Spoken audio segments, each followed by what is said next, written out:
একটা ঘটনা ঘটেছে, আপনারা সবাই শুনেছেন। ডিপ্লোম্যাটিক জোনে খুব সময় প্যালেস্টাইন রাষ্ট্রদূত তার বাড়ির সামনে দুই কনস্টেবল, আমরা যতটুকু আমরা জেনেতে পেরেছি, মানে কথা কাটাকাটি, তারপরে গুলি ফায়ার ওপেন, এবং তার কাছে এসএমজি ছিল, এসএমজি দিয়ে ফায়ার ওপেন করেছে। এটা অত্যন্তই দুঃখজনক, অনাকাঙ্ক্ষিত। আমরা আসলেই ঘটনা শুনে আমরা সবাই বিচলিত হয়েছিলাম যে এক কনস্টেবল আর এক কনস্টেবলকে কেন হত্যা করবে। এটার জন্য একটা কমিটি হয়েছে এবং মামলা হয়েছে। সে এখন রিমান্ডে রয়েছে, তাকে জিজ্ঞাসাবাদ হচ্ছে। আমার মনে হয় তদন্তের পরে আপনাদের সঠিক ঘটনা, এখন আমরা যেটাই বলবো অনুমান ভিত্তিক কথা বলবো, কিংবা কেউর প্রতি শুনে কথা বলবো। তদন্ত শেষেই আপনাদের সম্পূর্ণ জিনিসটা আমরা বলতে পারবো। এখন পর্যন্ত যা শুনেছি, হয়তো তার পারিবারিক কোনো অসুবিধা থাকতে পারে, হয়তো অন্য কোনো কিছু থাকতে পারে। তো কাজেই আমরা এখন সুনির্দিষ্টভাবে আমরা কিছু বলতে পারছি না।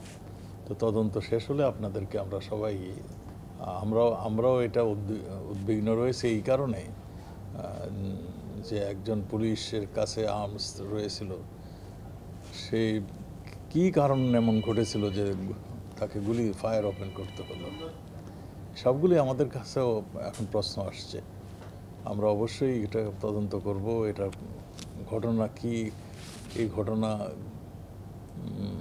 যদি ইচ্ছাকৃত করে থাকে কিংবা অনিচ্ছিত করে থাকে কিংবা কেন ঘটেছে, এগুলো সবই আমরা দেখব। Thank you. কথা কাটাকাটি হয়েছিল এরকম একটা, মানে এটাও আমরা শুনছি, কথা কাটাকাটি হচ্ছিল। এখন তো অনেক কিছুই শুনছি, কোনটা সত্য কোনটা কতখানি সত্য, এগুলো তো নিরূপণ করার জন্য আমাদের তদন্ত কমিটি হয়েছে এবং আমাদের সে রিমান্ডও আসছে। আমরা শুনতেছি তো কথা কাটাকাটি হয়েছে, আমরা শুনতেছি তার পারিবারিক ঝামেলাও কিছু রয়েছিল। কোনটা কতখানি সেটা আমরা নিরূপণ করেই আপনাদেরকে জানাবো। শৃঙ্খলা বাহিনীর কাছে তো আপনার এরকম অস্ত্র থাকে, তো এখন এরকম যদি ঘটনা ঘটে তো বার্তাটা কি থাকবে আইন শৃঙ্খলা বাহিনীর কাছে? দেখুন, আইন শৃঙ্খলা বাহিনী তো আইন শৃঙ্খলা রক্ষা করার জন্যই, তাদের কাছে অস্ত্র থাকে। যে তারা যদি এইরকম কোনো সিচুয়েশনে পড়ে, তারা যদি অ্যাটাক হয় কিংবা কারোর প্রতি যদি দেখে এরকম অতর্কিত হামলা চলছে, তখন তাকে সেভ করার দায়িত্বটা আইন শৃঙ্খলা বাহিনীর উপরে থাকে।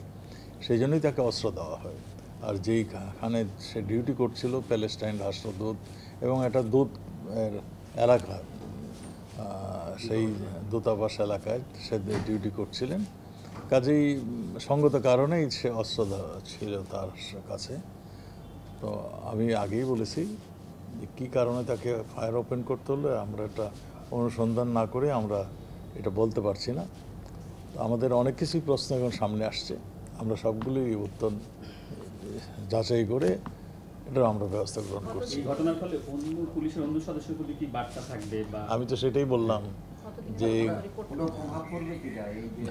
আপনাদের সেটাই বললাম যে আমরা এর মূল মোটিভটা এবং এই ধরনের ঘটনা যাতে না ঘটতে পারে তার জন্য কি করণীয় সবগুলি নিয়ে আমরা বসে এটা দেখব যে আমাদের কোনো জায়গায় আমাদের গাফিলতি ছিল কিনা, সেটাও আমরা দেখব, সব কিছুই দেখব।